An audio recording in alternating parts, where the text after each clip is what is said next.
2024 में BJP JDS के गठबंधन की खबरों पर मल्लिकार्जुन खड़गे ने कही ये बात। 60% वोट विपक्षी दलों के पास है। जेडीएस ने कहा बीजेपी के साथ चर्चा अभी भी प्रारंभिक चरण में।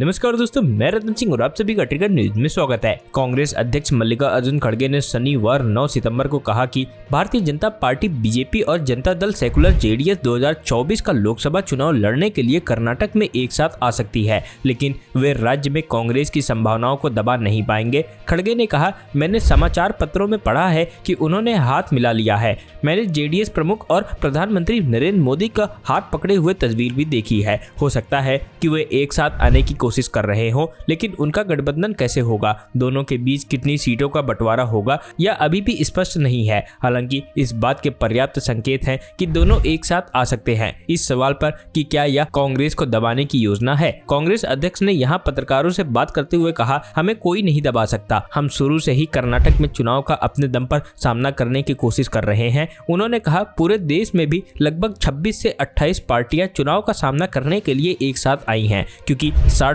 वोट विपक्षी दलों के पास है। यदि 60% वोट एक साथ आते हैं तो राष्ट्रीय जनतांत्रिक गठबंधन के साथ 40% वोट होंगे। इसीलिए हमें उम्मीद है कि एक लोकतांत्रिक व्यवस्था में हमें सफलता मिलेगी। वरिष्ठ बीजेपी नेता येदियुरप्पा ने शुक्रवार 8 सितंबर को कहा था कि लोकसभा चुनाव के लिए पार्टी पूर्व प्रधानमंत्री एचडी देवेगौड़ा के नेतृत्व वाले जेडीएस के साथ समझौता करेगी। इस घोषणा से राज्य में राजनीतिक सरगर्मी बढ़ गई है। बीजेपी संसदीय बोर्ड के सदस्य येदियुरप्पा ने कहा था कि चुनावी सहमति के तहत जेडीएस कर्नाटक में 4 लोकसभा सीटों पर चुनाव लड़ेगी, जहां कुल 28 निर्वाचन क्षेत्र हैं। हालांकि इससे पहले जेडीएस नेता एचडी कुमारस्वामी ने कहा कि बीजेपी और उनकी पार्टी के लोकसभा चुनाव एक साथ लड़ने के बारे में चर्चा अभी भी प्रारंभिक चरण में है। बीजेपी ने कर्नाटक में 2019 के लोकसभा चुनाव में 25 सीटें जीती थी, जबकि उसके समर्थन वाली निर्दलीय उम्मीदवार ने 1 सीट पर जीत हासिल की थी।